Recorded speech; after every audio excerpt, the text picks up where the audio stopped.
Orribil foron li peccati miei, ma la bontà infinita si gran braccia che prende ciò che si rivolge a lei.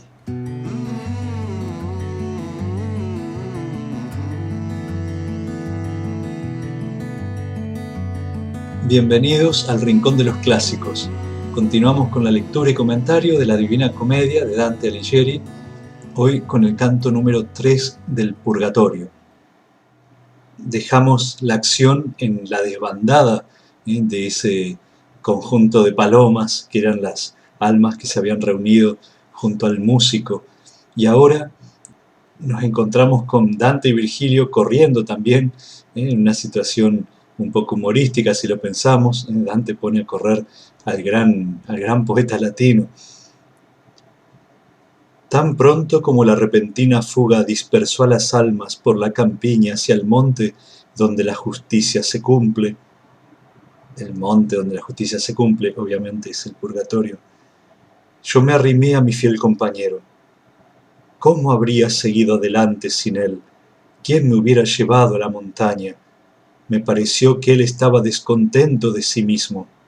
Oh conciencia recta y limpia, cómo la más pequeña falta te produce amargo remordimiento. Dante se admira de la grandeza moral de Virgilio, ¿no? Que por un pequeño fallo, por esa demora que tuvo antes y que fue por las cuales fueron reprendidos, Virgilio se avergüence tanto. Cuando sus pies dejaron de caminar con aquella prisa que le quita dignidad a todas las acciones, es decir, han sido invitados a ponerse en la acción, pero esta acción no se debe confundir con un apresuramiento, con una especie de desesperación. El hombre sabio sabe tener paciencia, como el hombre de campo que se acostumbra a los ritmos de la tierra, de la naturaleza, y que tiene que esperar las lluvias tempranas y las tardías.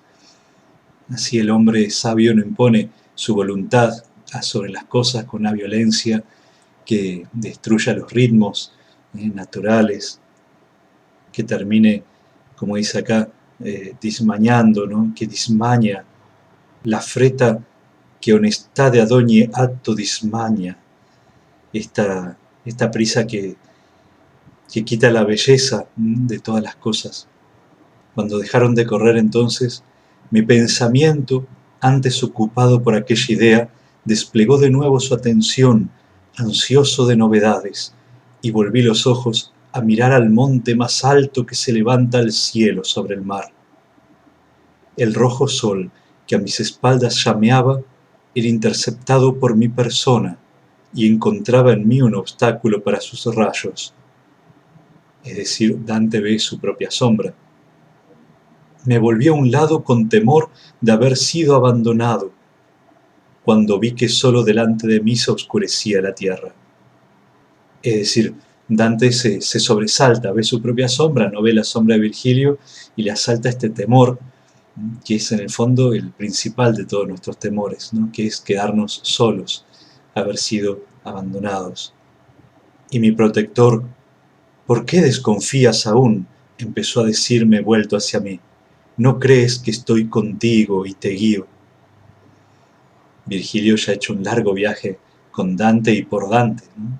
Ha descendido hasta lo profundo del infierno y ahora lo estás acompañando en esta ascensión. Los amores que se han probado de esta manera son amores seguros, podemos decir. Ya no podemos desconfiar de ellos. Atardece ya donde está sepultado el cuerpo dentro del cual yo proyectaba sombra. Nápoles lo tiene y a Brindis se lo han quitado. Virgilio rememora su propio cuerpo sepultado en Nápoles y que está atardeciendo, que está cayendo el sol sobre ese cuerpo.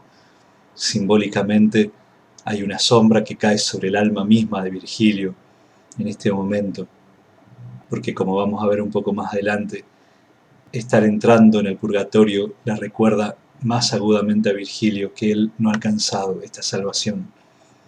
Recordemos que Virgilio murió muy joven a la vuelta de su viaje por Grecia, donde trataba de ampliar sus conocimientos para poder volver a reescribir muchas partes de la Eneida, para volver a perfeccionar esa descripción de los ambientes, de los climas, de los lugares, y murió en Brindisi, en el año 19 a.C.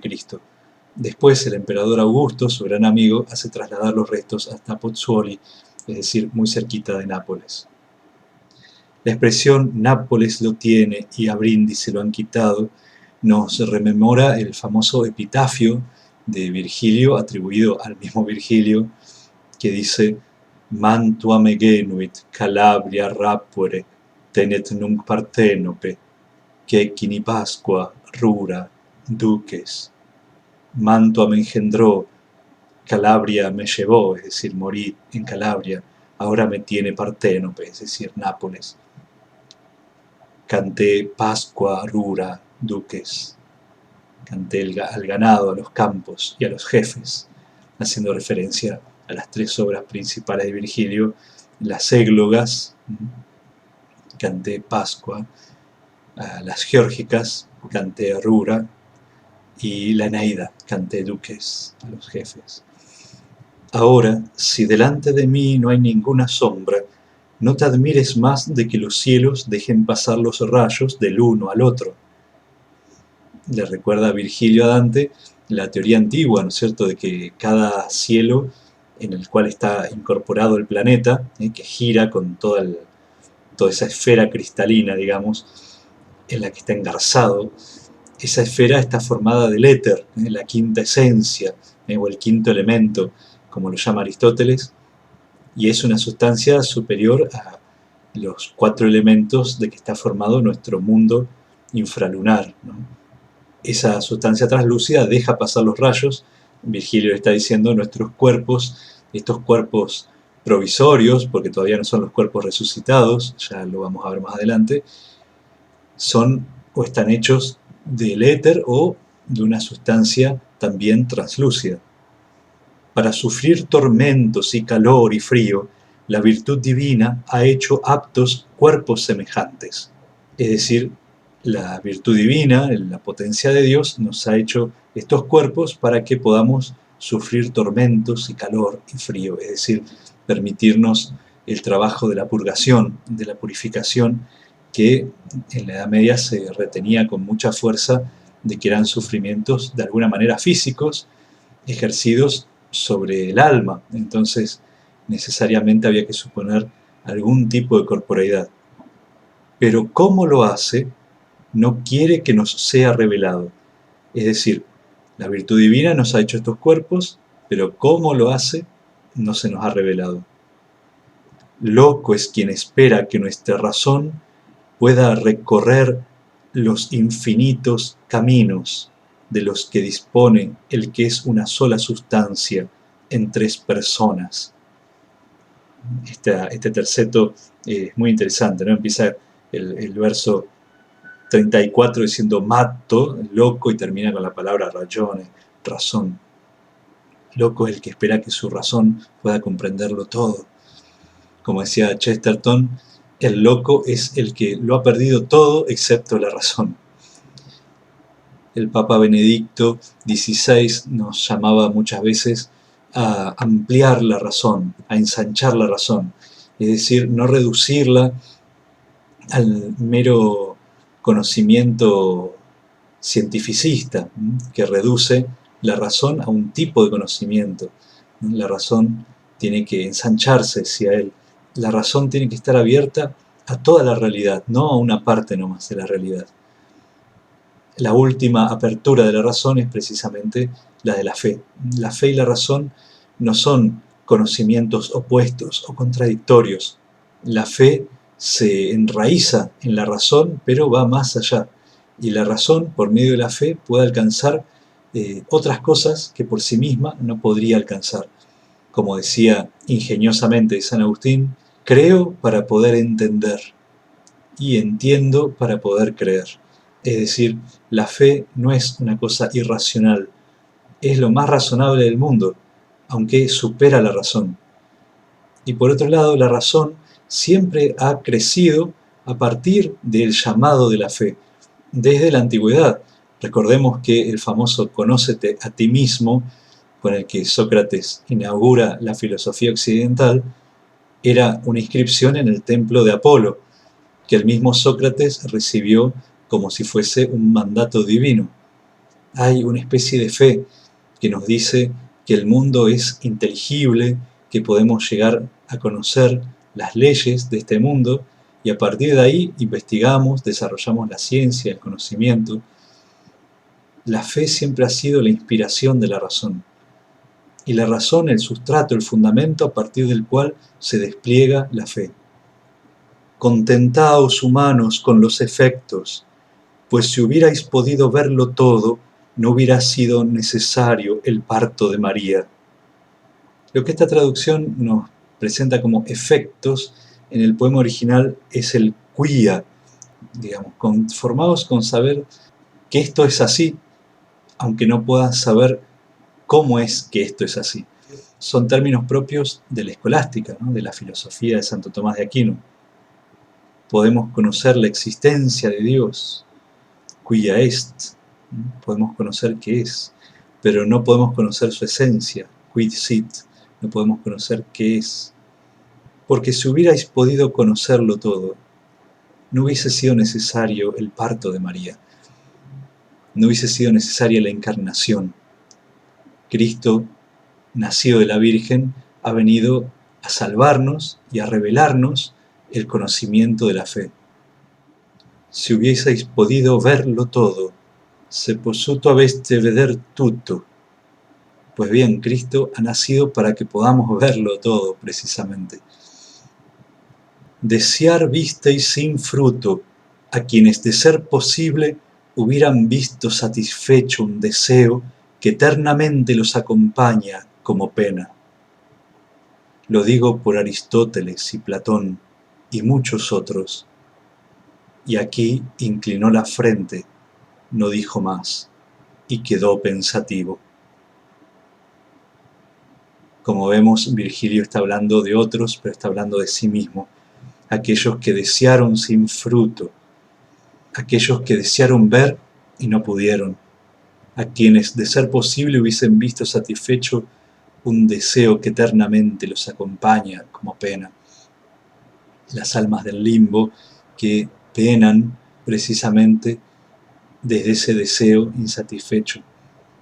La razón filosófica, Platón, Aristóteles, es decir, lo mejor del pensamiento humano, de la razón humana, no alcanza sin la fe a colmar el deseo, a responder plenamente a la pregunta que está en nuestro corazón, o mejor dicho, a la pregunta que nuestro propio corazón es.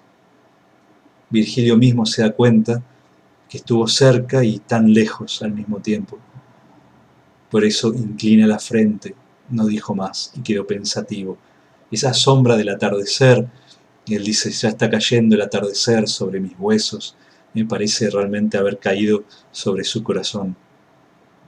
Decía Santo Tomás de Aquino que una viejita que tiene fe conoce cosas muchas más profundas y muchos misterios que no conocen los más prestigiosos teólogos y doctores y filósofos que no tienen fe.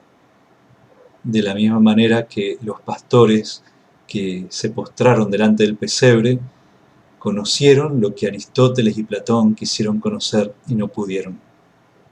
Termina aquí una primera parte de este canto que está dividido en dos secciones. Esta inicial, con Virgilio como protagonista, y la siguiente, como veremos, con otro de los personajes con los que se encuentran en el camino. Llegamos entre tanto al pie del monte y encontramos unas rocas tan escarpadas que en vano se mostrarían las piernas dispuestas a subirlas. Entre Lérich y Turbia, el más desierto, el más quebrado derrumbadero, es una escalera practicable y abierta en comparación con aquellas. La referencia es, una región geográfica muy escarpada y montañosa cerca del mar, cerca de Génova. ¿Quién sabe de qué lado es accesible la pendiente?, dijo mi maestro deteniéndose, ni quién podrá subir si no tiene alas. Notamos que Virgilio es la primera vez que recorre este camino. Virgilio mismo ahora está desconcertado. y mientras tenía la vista baja y meditaba examinando el camino, yo miraba hacia arriba en torno al peñasco. Apareció entonces a mano izquierda un grupo de almas que caminaban hacia nosotros, y no lo parecía por la lentitud con que avanzaban. «Levanta los ojos, maestro», dije, «que aquí hay quien nos dará consejo si tú por ti mismo no lo encuentras». Miró entonces y con rostro sereno respondió: «Vamos allá, porque ellos vienen despacio, y tú afirma tu esperanza, hijo mío». Ante la dificultad, Virgilio lo invita a Dante y a nosotros a perseverar en la esperanza. Es curioso que todas estas almas se comportan como si fuesen un rebaño de ovejas mansas, así como antes comparó las almas con un grupo de palomas. Ahora también aparece esta imagen de la mansedumbre, de la humildad, pero también de un rebaño muy compacto. Aquí precisamente Dante se está encontrando con los que murieron excomulgados, es decir, separados del rebaño, separados del redil. Algunos quizá también herejes, no todos, pero es decir, personas que fundaron sus propios grupos, sus propias sectas, que rompieron la unidad de la iglesia, y sin embargo, como han muerto arrepentidos, obviamente, recordemos que esta es la clave del purgatorio, sea cual sea el pecado, estas almas han muerto arrepentidas. Pero como vamos a ver, en este caso, muchos han sido excomulgados y murieron así, sin que la iglesia les levante la pena canónica de la excomunión, aunque se arrepintieron a último momento. Por eso es curiosa y simpática esta imagen que Dante nos presenta de estas almas que ahora son una misma cosa, son un mismo rebaño. La vida de unos es la vida de los otros, y por sobre todas las cosas se acompañan mutuamente. Aún estaba aquel grupo tan lejano como un buen tiro de honda después de que habríamos andado nosotros unos 1000 pasos, cuando se arrimaron todos a las duras peñas de la escarpada orilla y se quedaron quietos y apretados, como se queda mirando el caminante dudoso. «Oh los que habéis muerto bien, oh espíritus ya elegidos», comenzó Virgilio diciendo. Estos han muerto bien porque han muerto arrepentidos, reconciliados con Dios. «Por aquella paz que creo os espera a todos vosotros, decidnos por dónde la montaña es accesible, de modo que se pueda subir andando, que perder el tiempo disgusta más a quien más sabe». Hay un cierto sabor a orgullo en estas palabras de Virgilio, que se presenta a sí mismo como el que más sabe, y que este saber le impondría una prisa que no ve que tengan estas almas. Como las ovejas salen del redil una a una, 2 a 2, 3 a 3, mientras las demás permanecen tímidas bajando a tierra los ojos y el hocico, y lo que hace la primera hacen las demás, deteniéndose con ella si ella se detiene, sencillas y quietas, sin saber el porqué de lo que hacen. Así vi caminar hacia nosotros la primera alma de aquella tímida y afortunada Grey, con rostro púdico y recatado andar. Parece resaltarse, como les decía, esta imagen de humildad, de mansedumbre de estas almas, y al mismo tiempo el no saber, frente al que sabe más de Virgilio. Nos recuerda aquel título, La nube del no saber, un clásico de la mística medieval, donde la fe se presenta justamente como un conocimiento que trasciende la razón, sumergiéndola a ella misma en lo que se llama un no saber, no de ignorancia, sino de renuncia a querer abarcarlo todo por medio de los conceptos claros y distintos, y abrirse a la experiencia de la presencia de otro, al conocimiento del amor. Cuando las que iban delante vieron interrumpida la luz en tierra a mi derecha, porque mi sombra iba desde mí a la roca, se detuvieron y echaron un poco atrás, y todas las demás que venían con ellas, no sabiendo por qué, hicieron otro tanto. Sin que me lo preguntéis, os confieso que este que veis aquí es un cuerpo humano, por lo cual ha interceptado la luz del sol sobre la tierra. No os asombréis, pero creed que sólo por virtud venida del cielo está tratando de escalar esta pared. Así dijo el maestro, y aquella digna multitud respondió: Volveos y seguid más adelante aún. y al mismo tiempo nos hacían seña con el dorso de la mano. Es decir, que le hacen el gesto para que se vuelvan, que están marchando en una dirección contraria a la que tienen que ir. Uno de ellos empezó a decir: «Quien quiera que seas, conforme vas andando, vuelve el rostro y piensa si en el mundo me viste alguna vez». Me volví hacia él mirándolo fijamente. Era rubio, hermoso y de gentil porte, pero tenía una ceja rota de un golpe. Cuando negué humildemente haberlo visto nunca, él dijo: «Mira, pues», y me mostró una herida en lo alto del pecho. Después, sonriendo, añadió: «Yo soy Manfredo, nieto de la emperatriz Constanza, y te ruego que cuando regreses vayas a visitar a mi bella hija, madre de los que son honra de Sicilia y de Aragón, y le digas la verdad, si es que se dice otra cosa». Sorprendentemente, la primera figura que se presenta en el purgatorio es la más inesperada. Manfredo, o Manfredi, había sido hijo ilegítimo del emperador Federico II. Recordemos que Federico ya está condenado en el infierno entre los herejes. Quizá por eso aquí él se presenta como nieto de la emperatriz Constanza, no menciona a su padre sino a su abuela. Manfredi había sido gibelino, opuesto al partido de los güelfos de Dante. A los 18 años había asumido como regente del reino de Sicilia, porque su hermano era muy pequeño, el legítimo heredero, pero cuando murió el niño, él se hizo coronar contra la voluntad del Papa. Manfredo intentó reunir todas las fuerzas de los gibelinos de la península y en la batalla de Montaperto venció a los güelfos. El Papa Urbano IV, temiendo que se apoderara de toda Italia, mandó llamar a el rey Luis IX, el rey San Luis, ofreciéndole los reinos de Sicilia y Nápoles, que ahora estaban en manos de Manfredo, pero sabiamente el rey no quiso saber nada, y en cambio el que sí aceptó la propuesta del Papa fue Carlos de Anjou, el hermano del rey, que fue con su ejército y en la batalla de Benevento destruyó las fuerzas de Manfredo y lo venció, como ahora vamos a leer inmediatamente. A Manfredo se le atribuyen numerosos crímenes de parientes y de otras personas que se interponían en sus deseos de poder. Por otro lado, Dante siempre reconoció en Federico y en Manfredo su mecenazgo sobre las artes, sobre las letras y el florecimiento de la corte siciliana en este sentido. En el libro sobre la elocuencia vulgar, de vulgar y elocuencia de Dante, encontramos que esta gloriosa tierra siciliana, donde los ilustres Federico César y su digno hijo Manfredo mostraron la nobleza y rectitud de su alma mientras se vieron amparados por la fortuna, protegieron toda actividad humana y despreciaron toda pasión animal. Pero desgraciadamente, ¿quién toca ahora el clarín de Federico? Es decir, mientras tuvieron fortuna, cultivaron la virtud, pero cuando cayeron en desgracia, todo aquello se perdió. En todo ese proceso, obviamente el Papa lo había excomulgado y murió así sin reconciliarse formalmente con la Iglesia.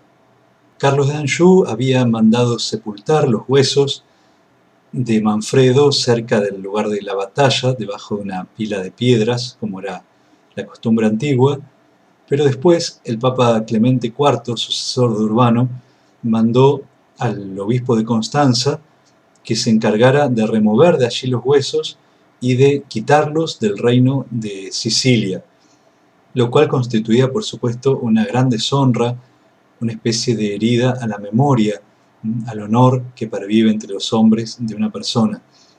Algunos han querido ver en las dos heridas alguna referencia simbólica, pero parece en realidad que se ajusta bastante a la historicidad de los hechos, a las heridas reales que recibió Manfredo en la batalla. Cuando le ruega a Dante que consuele a su familia, a su hija, y diga la verdad, si es que se dice otra cosa, podemos imaginar justamente que se decía otra cosa.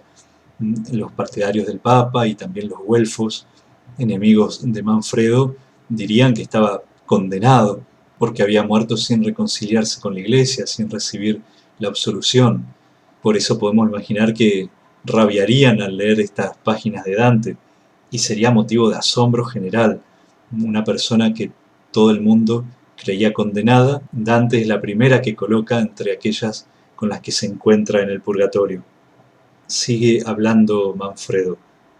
Después de tener mi cuerpo herido por 2 golpes mortales, me volví llorando hacia aquel que se complace en perdonar.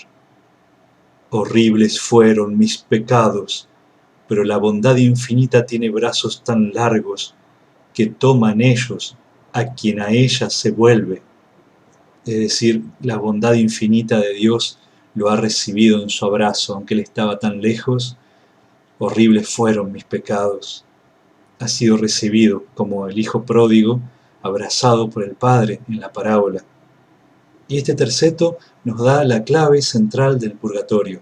Por un lado, la bondad infinita de Dios, su misericordia, que es abismal, así como no podemos entender con la razón las infinitas vías, como decía al principio, tampoco podemos abarcar ese amor infinito por nosotros. Y como condición necesaria para que esa misericordia venga sobre nosotros, se precisa el rivolgerse a lei, el volverse, la conversión del corazón, porque evidentemente Dios respeta absolutamente nuestra libertad. No nos puede salvar a la fuerza. Eso no sería una salvación, sería todo lo contrario. Este terceto es realmente alentador para todos aquellos que piensan que sus pecados son tan grandes o tan profundos que quedan fuera de la misericordia de Dios. Dante, a través de la voz de Manfredi, nos está diciendo que aunque fueron horribles mis pecados, la bondad divina tiene brazos tan grandes, llega tan lejos, que puede alcanzar a todos. Si el pastor de Cosenza, es decir, el obispo de Cosenza, fue enviado en mi persecución por Clemente IV, el papa sucesor de Urbano IV, que envió a este obispo a desterrar los huesos, que ni siquiera los huesos de Manfredo estuviesen en el reino de Sicilia. No lo pudieron sacar mientras estaba vivo, por lo menos sacarlo después de muerto. Si el pastor de Cosenza, que fue enviado en mi persecución por Clemente, hubiese leído bien entonces ese rostro de Dios, avesse in Dio ben letta questa faccia, si hubiese conocido este rostro de la misericordia de Dios, los huesos de mi cuerpo estarían aún en la entrada del puente cerca de Benevento, bajo la guarda de las pesadas piedras. Pero este obispo solo conocía el rostro de la justicia de Dios, ¿no? La otra cara, y desconocía obviamente el arrepentimiento de Manfredo. Por eso los huesos ya no están allí, bajo aquella pila de piedras. Ahora los moja la lluvia y los empuja el viento fuera del reino, casi a orillas del río Verde, donde él los trasladó con cirios apagados, que era uno de los ritos de la excomunión. Como en el bautismo encendemos los cirios en el cirio pascual, en la excomunión antiguamente se ritualizaba apagando cirios, como diciendo que había muerto aquel don del bautismo. Cosa realmente impresionante, pueden ver la escena de la película Becket, un clásico del cine, donde se reproduce una excomunión medieval. Actualmente ya no se realizan ninguno de esos ritos. La excomunión en los tiempos presentes es un documento que expide la autoridad eclesiástica como pena canónica cuando alguien ha cometido determinados delitos. Por su maldición, uno no se pierde, de modo que no pueda volver al eterno amor mientras florezca la esperanza. Literalmente, mientras sea verde la flor de la esperanza. De manera que tenemos 2 veces la palabra verde, símbolo de la esperanza, finalizando versos y encerrando entre las dos este concepto de una esperanza que Manfredo ponía en Dios, por encima incluso de la maldición eclesiástica. La llama maldición probablemente porque se refiere a las palabras durísimas de la excomunión solemne. que terminaba juzgando al pecador como damnatum cum diabolo et angelis eius et omnibus reprobis in igni eterno, nisi forte ad emendationem et penitentiam rediat et ecclesiam Dei quam lecit satisfaciat. Es decir, condenado con el diablo y sus ángeles y todos los réprobos en el fuego eterno, salvo que se arrepienta y haga penitencia y satisfaga a la iglesia de Dios a la que ha herido. Dante nos está recordando la doctrina de la iglesia desde siempre, que Dios no quiere la muerte del pecador, sino que se convierta y viva, y que todas las penas eclesiásticas sirven para corregir, para enmendar, para leccionar, y son siempre medios para la salvación, no están en lugar del juicio eterno de Dios. Al contrario, el amor y la misericordia eternas de Dios superan todo lo que podemos pensar. Igualmente nos damos cuenta de lo fuerte que es que en una sociedad que muchas veces identificaba la palabra jurídica de la Iglesia con las decisiones últimas de Dios, con el juicio eterno de Dios, que Dante está recordando que esto no es así. En nuestro propio tiempo podríamos trasladarlo a otros juicios más superficiales, pero también más condenatorios, como los que presentan de las personas, de los individuos, los medios de comunicación social, que se han vuelto tribunales inquisitoriales, inapelables, del pensamiento progresista posmoderno. Dicho esto, Manfredo agrega una salvedad.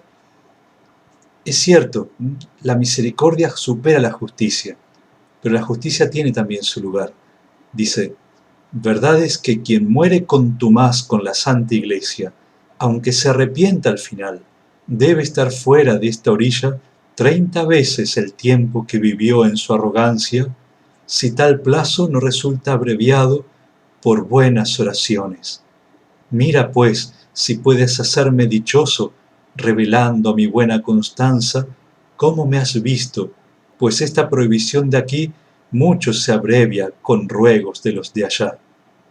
Nos recuerda, por supuesto, la necesidad de orar por las almas del purgatorio, doctrina que encontramos ya en el libro de los Macabeos, aunque queda sin explicar de dónde saca Dante esta idea de que es necesario el paso de 30 veces los años de la vida de una persona que ha muerto y arrepintiéndose a último momento. Algunos piensan que se puede fundar en el número de los 30 días que lloraron los israelitas por la muerte de Moisés, o los 30 días de las misas gregorianas, que surgen de aquel pasaje de los diálogos de San Gregorio Magno, donde el alma de un monje llamado Justo es rescatada del purgatorio después de 30 misas que celebra Gregorio por él, un monje que precisamente estaba excomulgado. En fin, se nos recuerda esta solidaridad espiritual entre todos los bautizados, lo que se llama la comunión de los santos, por la cual los méritos, las gracias que unos podamos conseguir con nuestras oraciones pueden beneficiar a otros que lo necesiten, incluso abreviando o aliviando esta pena que las almas sobrellevan para purificarse, para sanarse. El purgatorio es una especie de hospital en el cual nuestras almas se recomponen, sanan, se perfeccionan para poder entrar en la gloria de la visión de Dios. Una nota curiosa es la referencia a Constanza, tanto la abuela de Manfredo como a su hija. Notaremos que en el canto 3 del Paraíso se menciona de nuevo a Constanza, la abuela de Manfredo, y en el canto 3 del Infierno era precisamente el canto de los inconstantes. La raíz de la palabra Constanza es justamente constancia, la virtud a la cual Dante parece dedicarle los cantos 3 de cada una de las 3 cántigas, de las 3 partes de su obra. Y cómo la falta de constancia o la presencia de esta virtud pueden distinguir en un alma la realidad del amor o la ausencia del amor. Porque como todos sabemos, no hay amor si no es constante. Y no hay salvación si no es constante, aunque sea la esperanza, como la de Manfredo. Notemos que Manfredo se muestra alegre, sonriente. La sonrisa va a aparecer muchísimas veces, tanto en el purgatorio como en el paraíso. Sonrisa que estaba ausente en el infierno. Solamente había sonreído Virgilio allá en el limbo y nada más. En cambio ahora la sonrisa se multiplica, como en la imaginería gótica, donde la sonrisa identifica a las almas redimidas, beatas, felices, y el llanto y la tristeza son la marca de los condenados.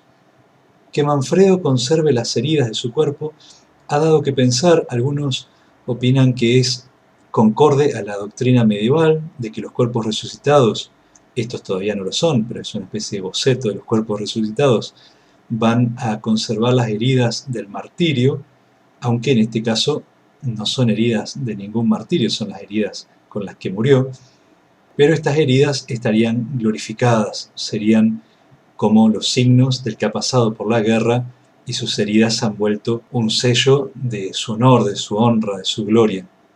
Otros piensan que Dante le ha dejado las heridas a Manfredo todavía en el purgatorio como parte del proceso mismo de purgación, de purificación. Resumamos este canto diciendo que profundiza en el misterio de dos infinitos. Uno, el infinito de la verdad, que la razón humana no puede alcanzar. El otro, el infinito del amor de Dios, al cual la justicia humana tampoco puede ponerle límites. Y esto no se desarrolla de una forma teórica, sino en dos figuras concretas, en la de Virgilio y en la de Manfredo. Notemos que los dos hablan de sus cuerpos, de sus sepulturas, tan cercanas, literalmente no están demasiado lejos un lugar del otro, y sin embargo tan lejanos en sus destinos eternos, y por eso a uno lo vemos triste y al otro sonriente. Algunos críticos piensan que las rimas acentúan el significado de este pasaje. Por un lado encontramos via, quia, María, y por el otro lado, quetato, plato, turbato. Es decir, que el camino para conocer la verdad nos llegó por medio de María, es decir, de la encarnación obrada en ella. Y por otro lado, la quietud, la paz a la que aspirábamos, a través de los intentos racionales de conocer lo incognoscible, solo nos han sumergido en la turbación, en la infelicidad. El hecho de que Manfredo se arrepintiese a último momento y de que mantuviese viva siempre esta esperanza, no son un invento de Dante, al menos tiene dos fuentes en las que basarla. Primero, una fuente histórica. Algunos de los varones que combatieron a su lado escucharon justamente sus palabras de arrepentimiento. Según algunos, el conde Enrique, un familiar suyo, habría escuchado sus últimas 5 palabras que le obtuvieron la salvación. Deus propitius esto mihi peccatori. Dios, séme propicio a mí, pecador, que es la frase evangélica que encontramos en boca del publicano arrepentido en el Evangelio de San Lucas. Señor, ten piedad de mí, que soy un pecador. Por otro lado, Dante seguramente tenía en cuenta el Liber de Pomo, o el libro de la manzana, un texto que el mismo Manfredo, en la corte de Sicilia, había hecho traducir del hebreo al latín. El original en realidad estaba en árabe, había pasado del árabe al hebreo al latín, un diálogo sobre la muerte de Aristóteles, muy parecido a los diálogos platónicos. Aristóteles sostiene una manzana frente a sus discípulos y hablan sobre la inmortalidad del alma. En el momento de la muerte de Aristóteles, rueda la manzana al piso. Manfredo mismo escribió el prólogo a esta obra y en ella habla de la misericordia de Dios y la fe en esta misericordia. De manera que Dante tiene una fuente literaria e histórica para defender su posición de que Manfredo sostuvo esta fe y esta esperanza hasta el final. Nos vemos la próxima. Que Dios los bendiga.